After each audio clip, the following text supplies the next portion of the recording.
Eh bien, bienvenue à tous ceux qui sont là, qui vont arriver en live ou tous ceux qui vont nous regarder en replay dans un deuxième temps.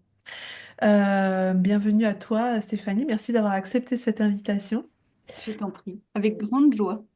L'idée aujourd'hui, je vais le rappeler comme à chaque fois, c'est de présenter les intervenants qui ont accepté cette, cette invitation. Donc toutes les personnes qui ont, je vais réussir à parler là. J'ai perdu le fil. Donc l'idée, c'est vraiment de présenter les intervenants qui ont accepté l'invitation, les intervenants qui seront présents dans la semaine du 16 au 22 juin dans le sommet en ligne que j'organise, dont le nom va être femme et dont la thématique principale, c'est la femme bien dans sa tête, bien dans son corps, bien dans son monde. C'était important pour moi de créer cet événement pour pouvoir créer une boîte à outils pour que toutes les femmes puissent venir piocher en fonction des événements qu'elles rencontrent, puissent venir piocher les outils du soutien tout au long de leur vie. Et j'avais vraiment à cœur d'avoir dans cet événement des naturopathes, notamment des sages-femmes, etc. Il va y avoir je ne sais pas si on dit un ou une doula, puisque c'est un homme, mais voilà, il va y avoir une, il va y avoir pléthore Diversité d'intervenants. Voilà, d'intervenants. voilà, merci. J'arrive pas à parler. Diversité d'intervenants qui va être juste extraordinaire.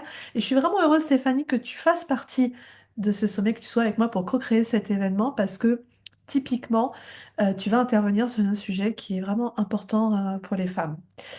Je vais te laisser déjà te présenter, puis on verra après. On va parler de ton intervention dans un deuxième temps.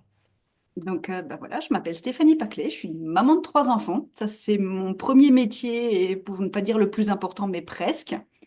Et puis, comme on me l'a judicieusement fait remarquer ce week-end, bah, j'ai accouché un peu plus de 500 fois.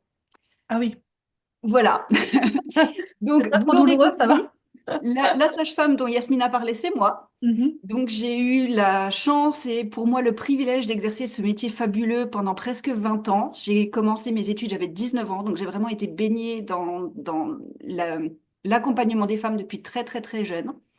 Et c'est un métier qui a été passionnant, comme vous pouvez l'imaginer, d'accompagner vraiment toutes ces femmes qui m'ont fait confiance pendant toutes les phases de leur vie de femme, que ce soit de la jeune fille, de la grossesse, la femme qui a besoin d'une contraception, la femme qui arrive en périménopause et en ménopause. Et puis, elles m'ont aussi beaucoup aidé à grandir parce que chacune étant différente, ça m'a forcément remis en question, ça m'a mis des défis, ça m'a donné l'envie d'aller pousser plus loin.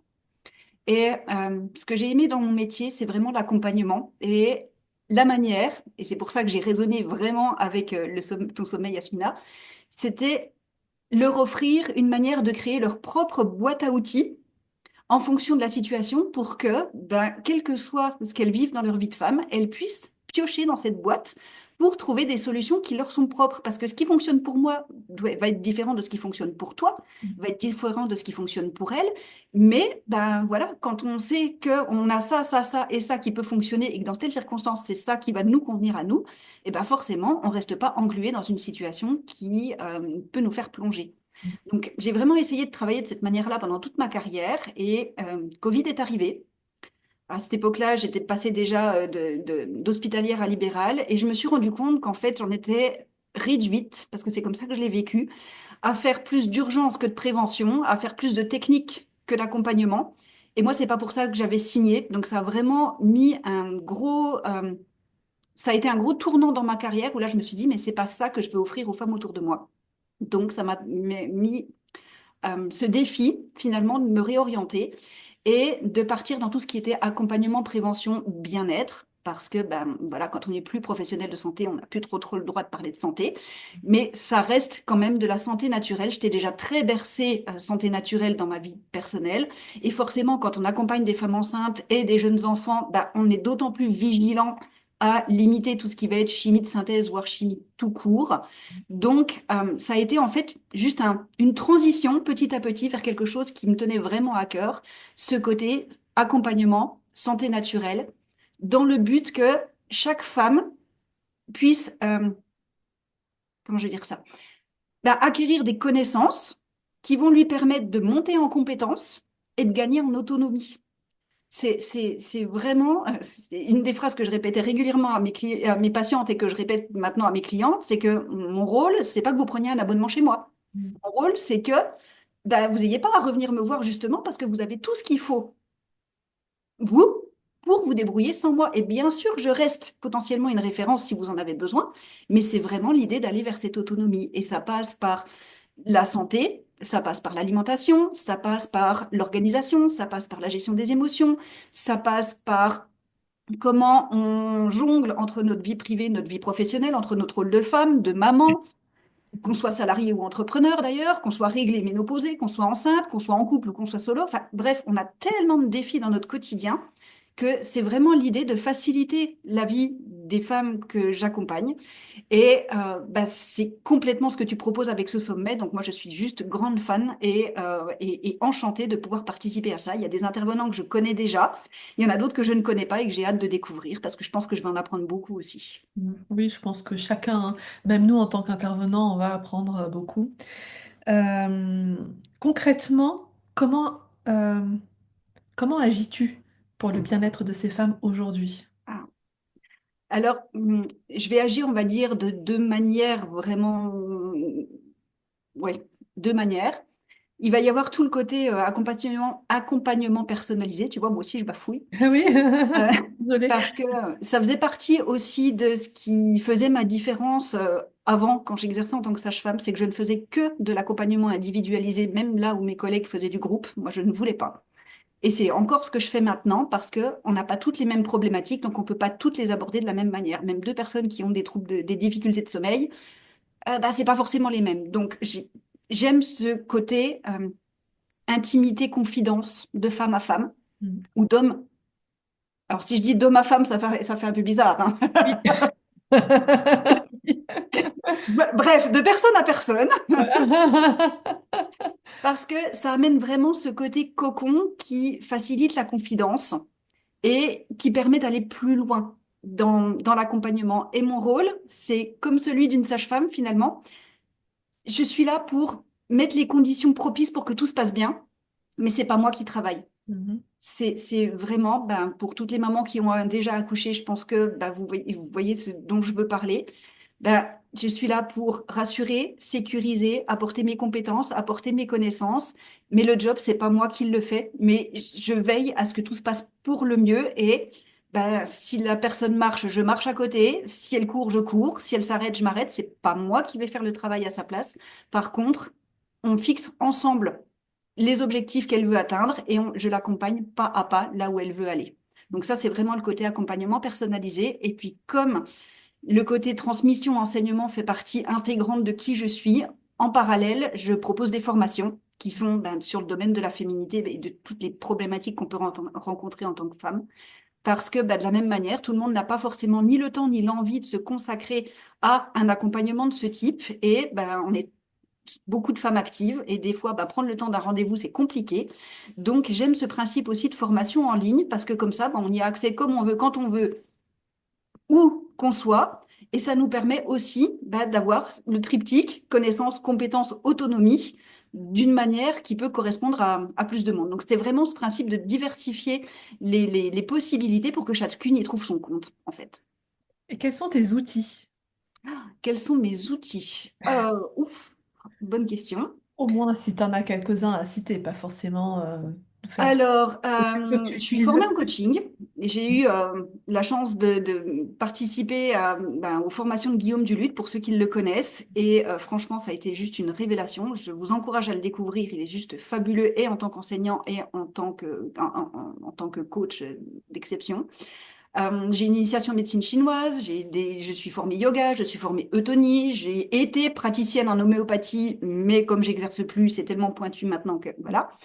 Mais surtout, entre-temps, j'ai découvert l'univers de l'aromathérapie et Mhm. des huiles essentielles et de la micronutrition. Et en fait, ce sont vraiment mes outils de base. Alors, c'est pas mes seuls outils, on va dire, d'accompagnement santé naturelle, mais c'est vraiment ce que je privilégie parce que c'est hyper polyvalent, c'est hyper efficace. C'est en fait, bah, quand on a compris qu'à partir du moment où on avait une trousse de base à la maison, on gérait 98% de la bobologie du quotidien pour nous, pour nos enfants. Mhm. Et puis, bah, que ça soit la bobologie, c'est une chose, mais tout ce qui va être soins courants, le soin des cheveux, le soin de la peau, les soins de bouche, la forme, le sport, enfin, tout peut être géré de cette manière-là. Donc, c'est vraiment l'idée, toujours d'amener les personnes à savoir les utiliser en toute sécurité et puis mettre en place des nouvelles habitudes de vie dans son quotidien. Donc, c'est vraiment, je suis curieuse de tout. J'adore étudier, j'adore me former. En ce moment, je suis très basée sciences de comportement et neurosciences. Là, c'est mon trip. Après la santé des femmes, après l'aromathérapie que je commence à bien maîtriser maintenant, hop, je pars sur le côté sciences du comportement parce que ben, de la même manière, je vais reprendre parce que faut quand même redonner à César ce qui est à César, la comparaison que Guillaume Duluth fait de notre cerveau, qui explique que c'est clairement un tableau de bord de navette spatiale Mm. mais que tous autant qu'on est, eh ben, on l'utilise comme un tableau de bord de voiture. Oui. Donc, je ne sais pas si vous voyez la comparaison, mais en fait, comment voulez-vous piloter votre navette cerveau si vous connaissez à peine 3% des cadrans? Bah, ça marche pas. Non. Donc, j'ai trouvé cette analogie juste fabuleuse et bah, du coup, c'est vraiment apprendre à décrypter pour partager ça aux autres personnes pour qu'elles apprennent également à décrypter. Alors, je suis en plein cheminement personnel, mais justement, c'est super intéressant parce que tout ce que j'apprends, j'adore le partager. Et du coup, bah, avec enrichi de ce que moi j'ai vécu, de mon expérience, de mes propres compétences. Et puis, bah, chaque partage entraîne forcément, tu sais, ce principe de boule de neige. C'est-à-dire ce que moi je vais partager va amener de la valeur à la personne, mais ce que la personne va me dire va m'amener de la valeur à moi. Et on va tourner en spirale ascendante tous ensemble. Et j'aime ce principe de partenariat, en fait. C'est cool. Normalement, on aura un expert en neurosciences aussi dans les intervenants pendant le sommet. Tu as parlé des hommes tout à l'heure. Est-ce que les hommes ont une place dans les accompagnements que tu proposes? Alors, soit en tant que tel, Ouais. soit en accompagnement, enfin, en soutien des femmes, soit, enfin, je sais pas. Est-ce qu'ils ont une place particulière ou pas? Alors oui, c'est vrai que mon passé de sage-femme fait que j'ai en général, on va dire, je touche plus facilement les femmes, Mhm. voilà, parce qu'on a beau le dire, mais la féminité reste globalement quand même un monde de femmes. Mhm. Mais il y a des hommes, effectivement, qui sont très très curieux de ce monde-là et qui simplement, des hommes, des conjoints, des pères, qui sont de plus en plus sensibilisés à ça et Mhm. qui ont envie justement d'en savoir plus, de savoir comment ça fonctionne, de manière à bah, pouvoir accompagner leurs jeunes filles, accompagner leurs conjointes et les soutenir et les aider dans des phases bah, du cycle, qui va être en l'occurrence le thème de mon intervention. Quand on comprend mieux comment on fonctionne nous au niveau de notre cycle, on peut bah, agir et être beaucoup plus efficace, mais quand notre conjoint comprend aussi comment on fonctionne, forcément, ça joue aussi. Oui. Et pour te raconter une anecdote que je raconte régulièrement, parce que moi, c'est une de celles qui m'a fait le plus sourire dans ma carrière, c'est un jour une de mes patientes qui me disait, mais vous savez, mon mari, c'est avant moi que je vais avoir mes règles. Ah. Ah bon? Il me dit, bah oui, l'autre jour, il m'en a fait la remarque. Et je dis, mais comment tu sais? Et en fait, son mari avait remarqué que certaines soirées, ils avaient un frigo qui fait un bip quand il s'ouvre. Mhm. Que certaines soirées, il entendait le bip du frigo s'ouvrir 15 fois dans la même soirée. Mhm. Pas forcément pour qu'elle aille grignoter, mais il entendait le frigo s'ouvrir. Oui. Et puis un jour où ça se passait, il lui a dit, ah, les prochains jours vont être un peu tendus. Puis, genre, pourquoi tu dis ça? Puis il lui dit, mais t'as pas remarqué que quand tu passes ta soirée dans le frigo, en général, tes règles arrivent et t'es un petit peu sur les nerfs derrière. Et en fait, elle n'avait jamais fait le lien. Et Ouais. c'est lui qui avait observé ça, qui lui a permis de se rendre compte que, Mhm. bah, oui, effectivement, dans les quelques jours, enfin, la veille du jour où elle allait avoir ses règles, bah, elle avait des envies de grignoter, voilà. Et elle n'avait jamais fait le lien. C'est son mari qui lui a Ouais. permis de faire ce lien-là. Et je trouve ça juste génial parce que de son observation à lui, et ben du coup, ils en ont fait une force parce que maintenant, elle sait que quand elle a ce comportement-là, elle va avoir ses règles. Donc, potentiellement, elle va être un petit peu plus à fleur de peau. Donc, elle va pouvoir utiliser des techniques qui lui permettent de gérer ses émotions différemment. Et Mhm. lui, en même temps, bah, il sait que bah, il va pas lui en tenir rigueur parce qu'au final, je vais le dire de cette manière-là, c'est pas elle qui parle, c'est ses hormones. Oui. Oui. Donc, ben voilà, si elle vient à surréagir à certaines choses, on a toutes vécu les chutes hormonales après l'accouchement, du baby blues où on pleure parce que notre conjoint nous a pas amené le bon plat préparé, que voilà, et Oui, qui s'est trompé dans la commande. oui. Voilà, ou que 3 minutes après on rit et on repleure 3 minutes encore après et on a l'impression d'être schizophrène. Mm. Ben voilà, c'est quelque chose qui peut arriver aussi pendant les règles. Donc c'est sûr que pour les personnes qui nous entourent, ça peut être un peu déstabilisant. Ben, quand nos conjoints sont informés de ça aussi et qui savent où on en est dans notre période dans notre cycle, ça peut les aider aussi à gérer les choses différemment. Et ça peut également ben, limiter des conflits, faciliter la communication et permettre que le relationnel se passe beaucoup mieux. Donc, on ne se Mhm. rend pas forcément compte, mais des fois, tout petit détail, ça peut jouer beaucoup. Ouais, ouais. Est-ce qu'il y a une période dans le cycle de vie de la femme où tu as une préférence? Je ne sais pas français ce que j'allais dire. Est-ce que tu Mais je crois que j'ai compris. as Est-ce qu'il y a compris ce une que je veux période où je me dire? sens, une période de la vie des femmes Que tu avec préfères lesquelles je... accompagner? Ouais, Mm. non, parce qu'en fait,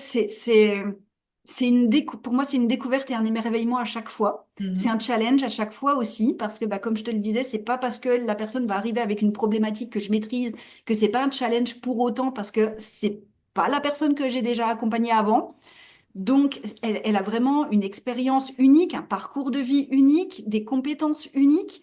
Donc, c'est vraiment ce challenge-là de, OK, comment on va coller au mieux à ses besoins? Mhm. Et en fait, je trouve un attrait et une diversité dans chaque situation. Et souvent, ça s'imbrique. C'est-à-dire qu'une femme qui va venir me voir pour avoir des conseils par rapport à l'arrivée de la ménopause et à comment gérer ça, va me dire, va avoir un tilt et va dire, hey, mais en fait, ça correspond, ma fille, elle a un syndrome menstruel carabiné, mais en fait, ce que vous me dites, ça ressemble à ce qu'elle vit, ben, je vais lui en parler. Mhm. Et où du coup, ça fait boule de neige, donc sa fille va venir me voir, qui potentiellement a une jeune fille qui a ses premières règles, donc on va pouvoir aborder ben, comment aborder le thème des premières règles avec sa jeune fille, Ouais. comment, quoi, quand, comment, pourquoi. Potentiellement, elle peut m'adresser à la jeune fille aussi si elle se sent pas à l'aise elle-même pour en parler. La grossesse, mon Dieu, mais la grossesse reste, enfin, c'est pour moi, ma période, j'ai fait 13 ans de salle d'accouchement. Je pense que, comme je le disais tout à l'heure en présentation, j'ai eu la chance d'être présente à un peu plus de 500 naissances. Mhm. Je pense qu'au total, j'ai accompagné un peu plus d'un millier de femmes dans ma carrière, peut-être même un peu plus que ça d'ailleurs. Mais je pense que j'ai pleuré autant que les parents. Ouais. Parce que c'est juste un moment magique de la grossesse à l'accouchement, voilà, moi je reste émerveillée que de la rencontre de deux microcellules, on ait ben, tout le nécessaire pour faire un adulte, un futur adulte, et que tout se passe dans le ventre d'une femme où tout est orchestré comme une symphonie au millimètre près. Enfin, c'est du papier à musique.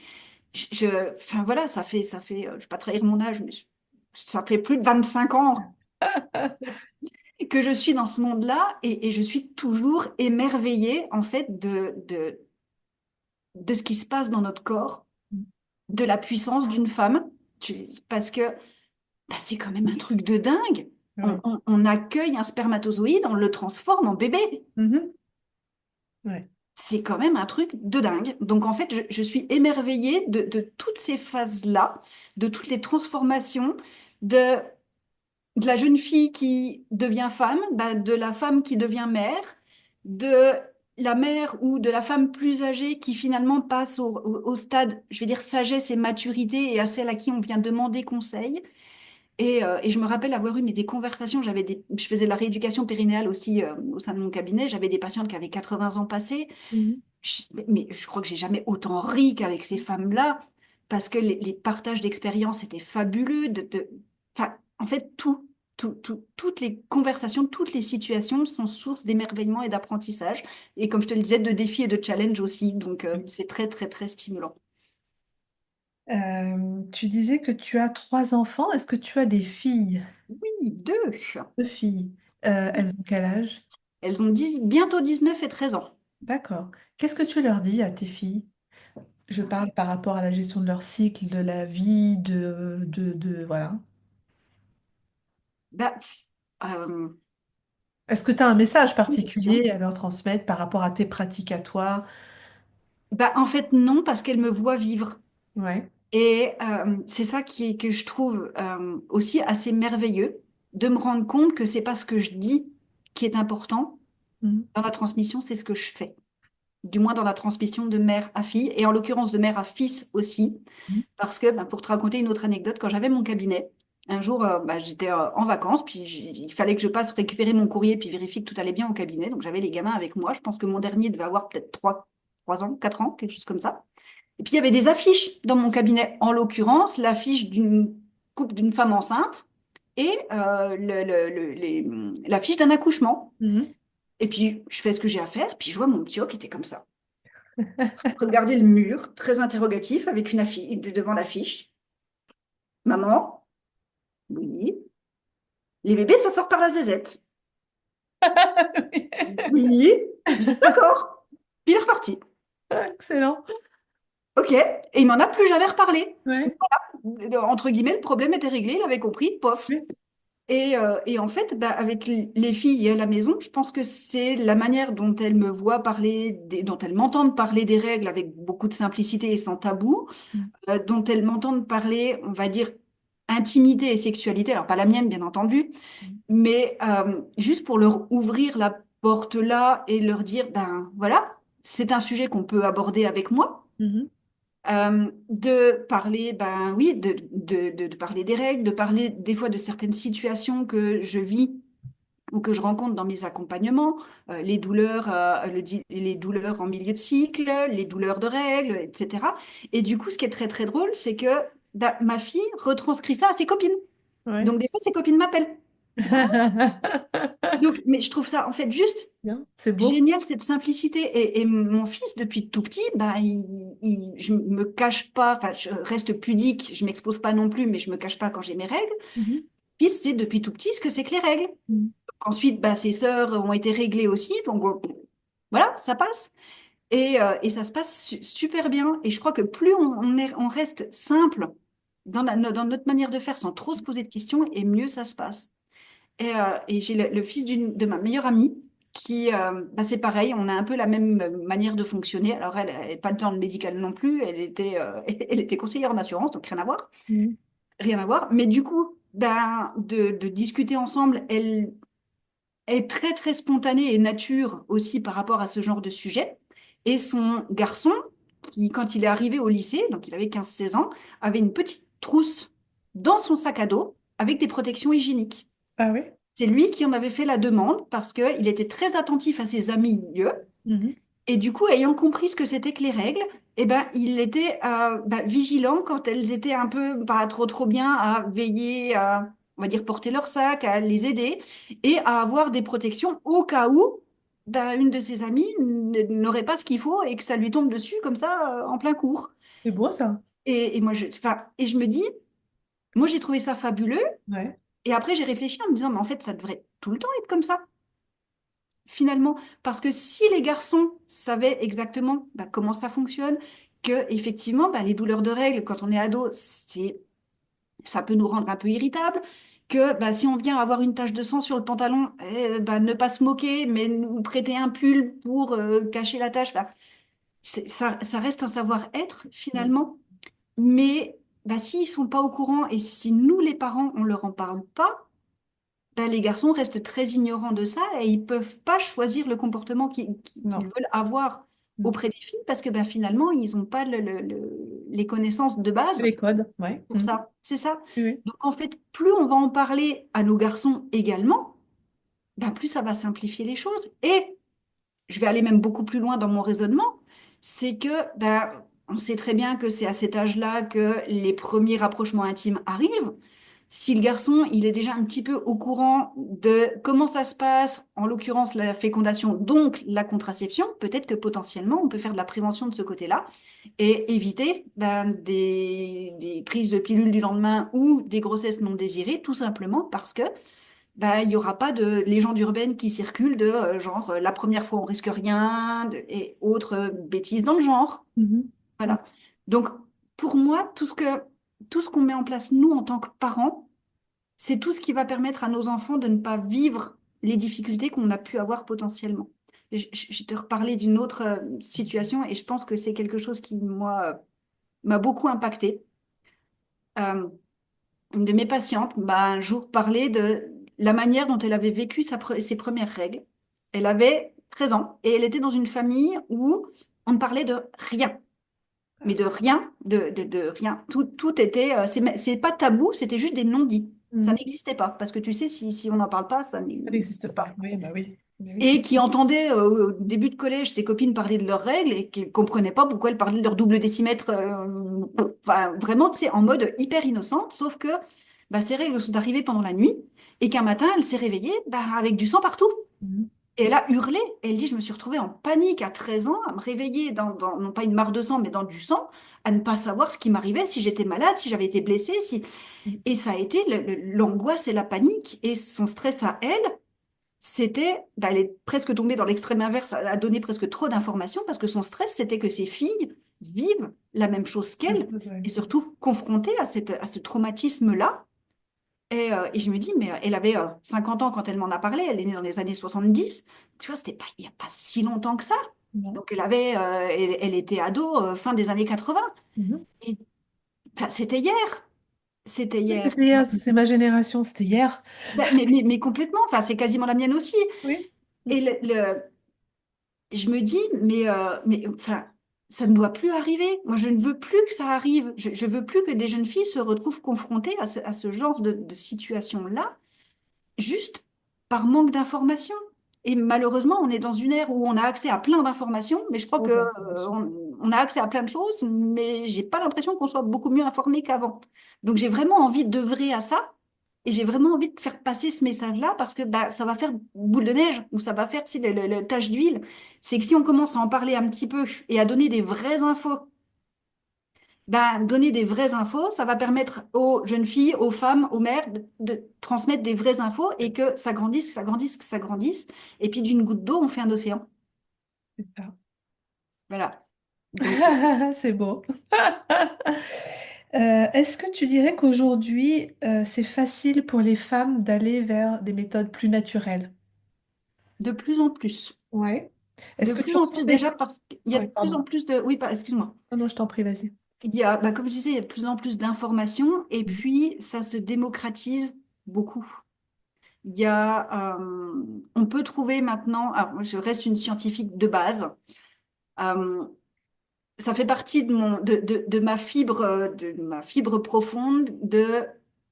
Ce que je recommande, c'est quelque chose non seulement que j'ai potentiellement testé par moi-même pour voir ce qu'il en est, Mhm. mais surtout dont j'ai fait des recherches pour vérifier l'efficacité et l'innocuité, donc l'absence d'effets C'est indésirables. super. Mhm.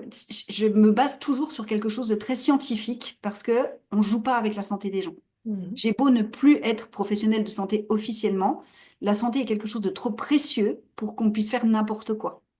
Donc, il y a beaucoup de choses et je me rends compte que de plus en plus, on trouve des études scientifiques, PubMed est un de mes un de mes sites de référence, où on trouve énormément d'études scientifiques, en l'occurrence, sur l'utilisation des huiles essentielles dans différentes problématiques. Mhm. Donc, ça se démocratise de plus en plus. Et PubMed, on fait clic droit Google Traduction, on a le résumé. Il n'y a pas besoin d'avoir fait 12 ans d'études pour comprendre le résultat de l'étude. Donc, c'est quand même très intéressant d'avoir accès à ces bases-là et de pouvoir se fier à quelque chose de fiable, justement. Mhm. Et ça nous donne vraiment beaucoup de solutions alternatives quand on n'a pas envie de partir, dans un premier temps, sur de la chimie de synthèse. Bien entendu, faut rester avec du bon sens. Mhm. euh, on va pas tout gérer de manière naturelle. Et les pathologies lourdes à sévères, on a besoin d'un médecin, on a besoin d'un traitement.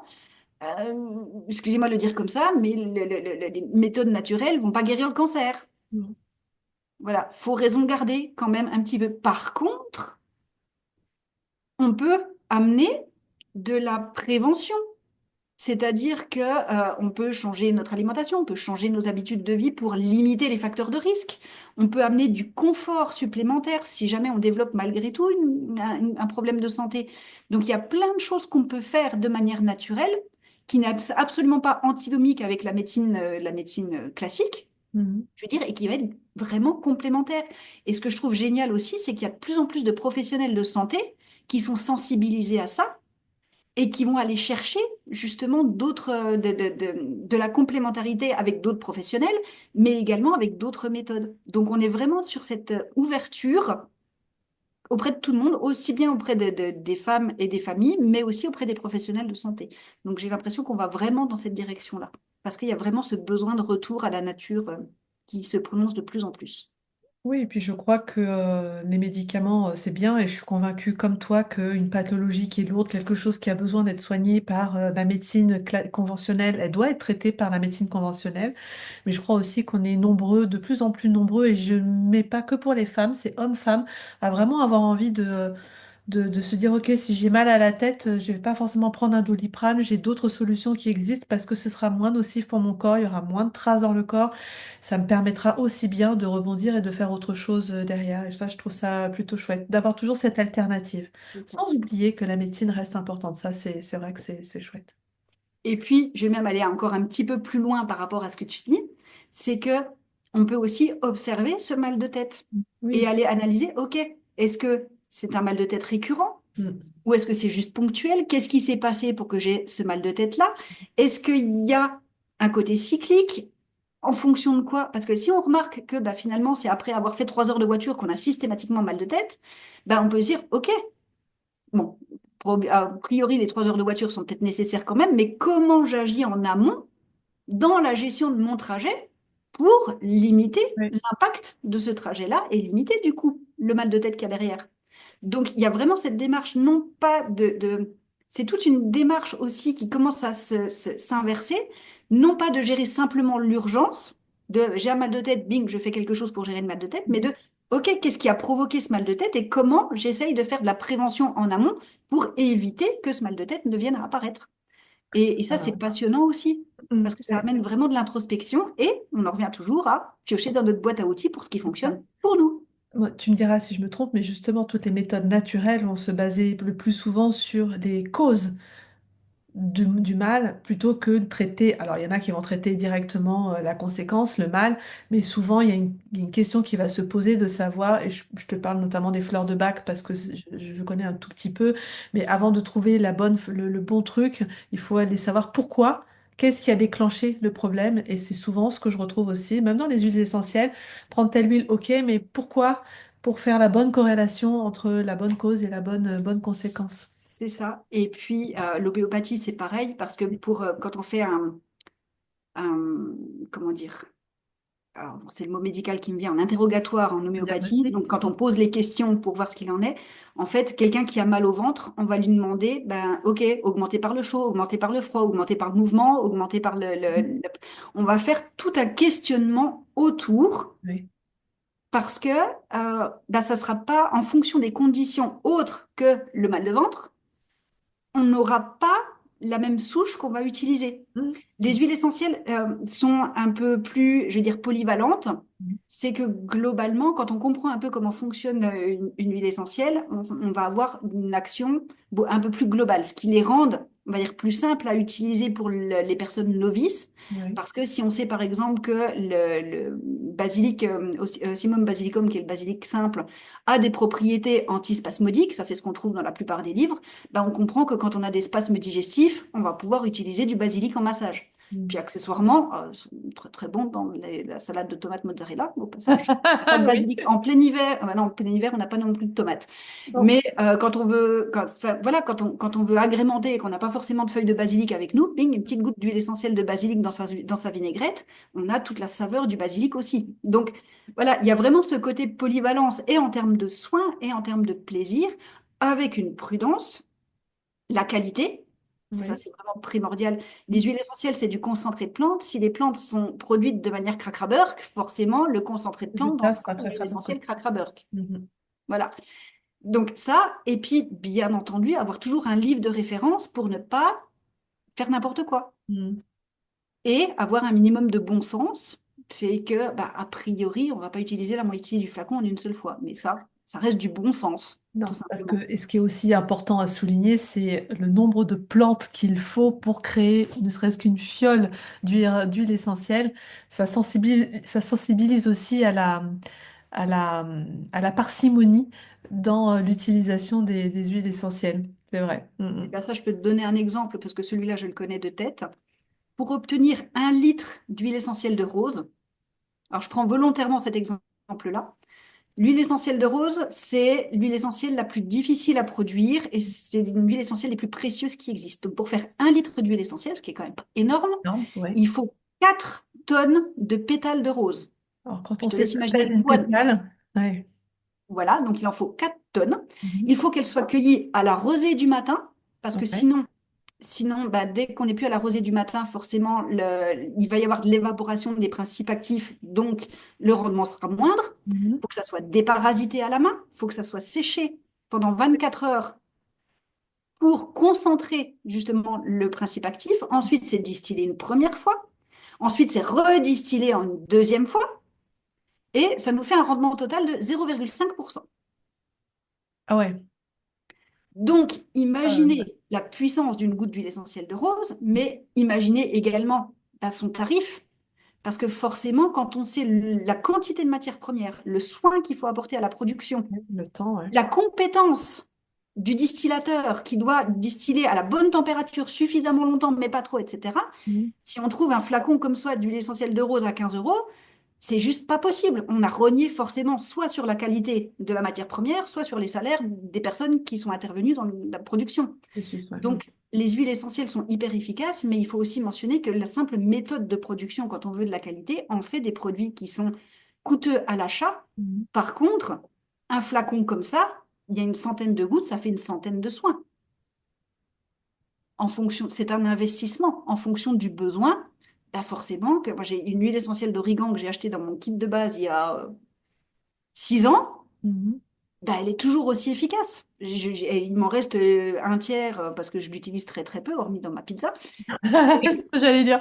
Voilà.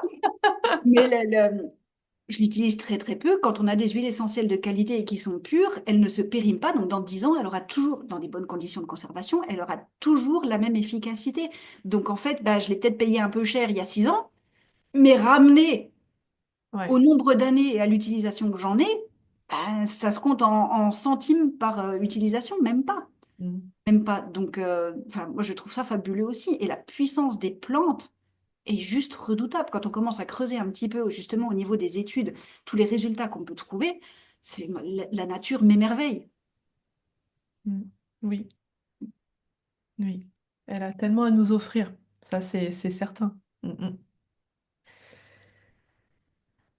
Est-ce que tu as envie de dire un mot de fin, de la fin d'aujourd'hui, un message à transmettre? Euh, Venez nous rejoindre. oui, ça Voilà. c'est certain. Ça, Euh, c'est certain. Moi, je vais aborder le thème bah, du cycle mhm, parce que c'est, bah, comme vous l'avez compris, quelque chose qui est primordial pour moi. De vous amener à découvrir comment fonctionne votre corps, comment fonctionne votre cycle, et puis à vivre ce cycle non pas comme un handicap ou un ennemi, mais justement le transformer en atout pour que vous puissiez découvrir à quel point il peut nous aider à être des Wonder Woman ou se mettre en mode Wonder Woman quand mhm. on en a besoin, quand on en a envie. Et ben, je reviens sur la nature m'émerveille. Et vous allez voir que tous les intervenants vont vous proposer des choses qui sont vraiment hyper complémentaires, hyper spécialisées et que ça va vraiment nous amener beaucoup de valeur dans notre vie de femme, dans notre quotidien de femme. Messieurs, venez aussi parce que vous y trouverez aussi beaucoup de valeur. Donc voilà, moi je suis juste impatiente. Oui, moi Euh, aussi. voilà, ça s'entend aussi. Enfin, je suis enthousiaste, impatiente. J'ai hâte, j'ai envie de partager tout ça avec vous, j'ai envie de vous faire découvrir tout ça, j'ai envie de découvrir les autres interventions. Ça va être une semaine qui va être fabuleuse. Donc voilà, venez nous rejoindre, vraiment, n'hésitez pas.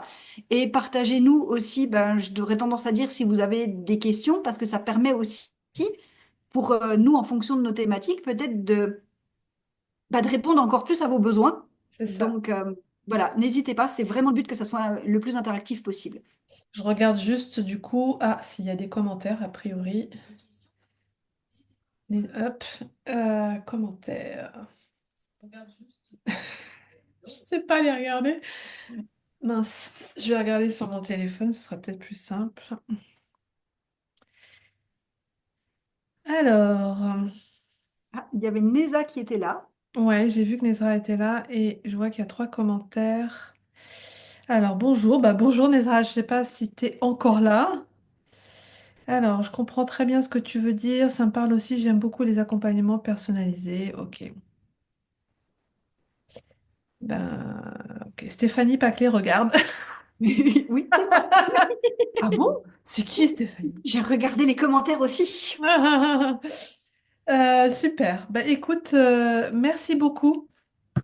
Mais Merci avec beaucoup joie. pour ce moment passé ensemble. C'était riche et c'est toujours intéressant d'avoir le point de vue au-delà de tout ce que tu vas présenter pendant le sommet, d'avoir un point de vue, un autre point de vue sur qui tu es et comment tu travailles, quel est ton... On sent que tu es passionné en plus, donc c'est précieux. On se retrouve la semaine du 16 au 22 juin.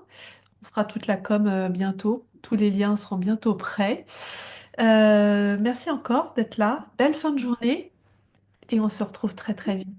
Et merci à toi pour cette organisation, parce que ce que vous savez pas et qu'on ne dit peut-être pas, mais c'est que Yasmina est en back-office derrière et qu'elle fait un boulot monstre pour nous permettre à nous de pouvoir vous partager tout ça, et que sans elle, ben, rien ne serait possible. Donc vraiment un grand merci à toi, parce que ben voilà, c'est grâce à toi tout ça. C'est vrai. Merci beaucoup. J'apprends la gratitude, j'apprends à recevoir. Alors merci. Merci beaucoup à toi, Stéphanie. Et puis à très bientôt à tous. À bientôt.